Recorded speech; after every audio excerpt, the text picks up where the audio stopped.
Okay, you know the drill. 3 random bands and take 5-10 minutes to talk about them.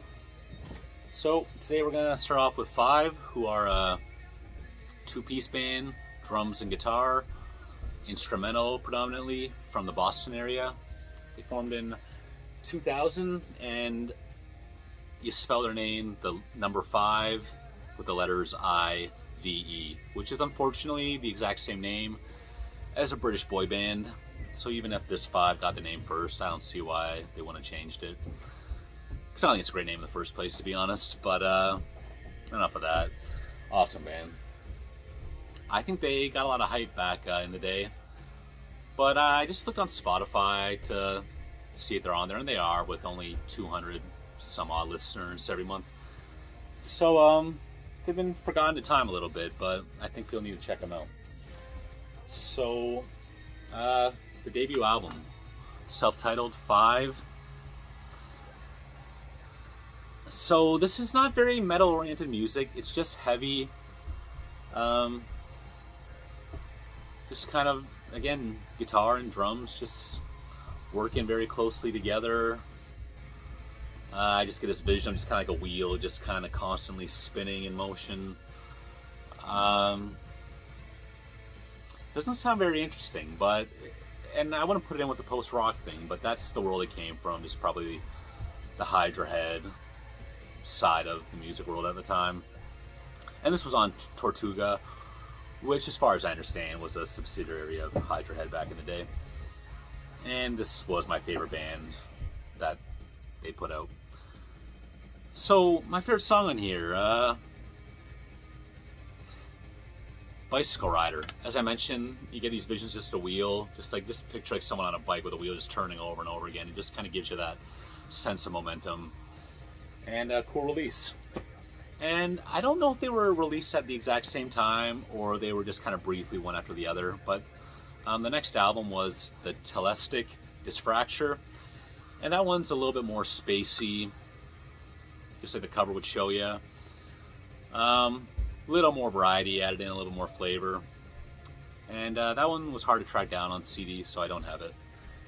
But I think of those two as kind of a 1-2 punch to open their career. The third release is the Hemophiliac's Dream, and this was one about 20-minute song, and the second song on here would be the same song, but it's remixed by James Plotkin, who I've spoken about before, and you'll see his involvement in many projects around this period, and still to this day. Another EP is Versus. This has, from what I gather, some unreleased material, a song called Rezo 1, a song called Soma, and then 2 remixes of the song Soma, both by Justin Broderick.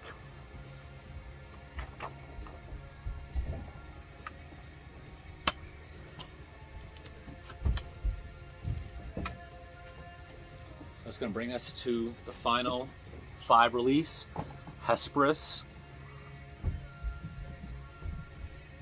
When did this one come out? I'm not sure, but I'm gonna say 2007, maybe a little earlier. And I don't know what happened, but this was the last thing they put out, and I have not kept tabs with what the members are doing these days. But this was a great album, and I think some people should check out if they want to get into the band. And one of the members put this one out. It was put out on Odd Halo Recordings, and this is The Theory of Abstract Light, more of an ambient project by one of the members. I think the band was actually still together when this came out. Interesting packaging here. And nothing too interesting, but last year I kind of put this as my sleepy time music for a month or 2. I did a good job there. So that's it for 5. Next up, Boris. And Boris have an extremely long discography. I can't keep up. The old stuff was very heavy, stoner, doom stuff. If you want to check out Boris, probably the most accessible but still heavy thing they put out was an album called Pink. A lot of Deftones influences. I think people should give that one a spin. But the first full length I got was this one, Smile. It's on Southern Lord. And I saw them live on this tour. And I thought they put on a great live show. And I saw them one other time, and it was touring for the full length after this, and I cannot remember what that one would be. I would buy a lot of Boris albums on iTunes and whatnot, but again, I can't keep up. And I do check out the odd release, but again, with a band like Boris, you check them out here and there. I can't keep up. I have a bunch of collaborations they did. This is an album called Rainbow with Michio Kurihara, who is a guitar player for a band called Ghost, not the Swedish Ghost, a Japanese band called Ghost. So again, he is a guitar player, and this is a guitar-oriented album. Definitely less heavy than most Boris releases. And this is an interesting one here. This is called BXI, which is Boris with, of all people, Ian Astbury from The Cult. This is about 4 songs, and exactly what you'd expect. Boris with Ian Astbury on vocals. Definitely interesting. They don't really talk about this one much anymore, and I'm still surprised it exists. I'll move on quick from this one because I briefly went into it on my Sun video, but this is Alter, the release that they put out with Sun, and I really like that one. And here is Boris with Merzbow, Sun-Baked Snow Cave. Starts off very minimal, it's layer by layer, builds for, I think it's about a 1-hour song. This builds till it's total noise. Again, this is not the stuff that I really listen to, and definitely not the kind of thing that I'd buy at this point in my life. But cool stuff nonetheless. Gonna talk about Harvey Milk now. They are a 3-piece, I just say a rock band with hoarse vocals. I wouldn't say they're dooner, stoner rock. Wouldn't say they're doom rock. They're kind of bluesy. Not sure what you'd call them really. But this is the singles release. This was out on Relapse. Just that, the singles, a big compilation of them. I bought this when I saw them live.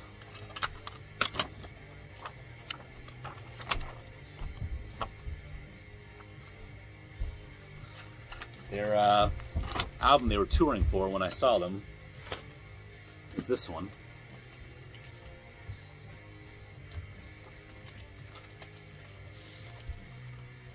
What's this one called again? Life, the best game in town.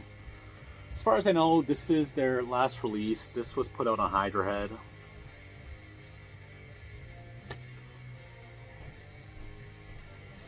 What's my vinyl? I think it's just black.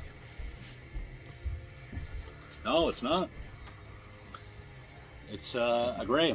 Haven't put this one on in many years. But, you know, again, I'm not the biggest Harvey Milk guy, but I saw him live once, had a good time, and have a couple releases, so I thought I'd take them out.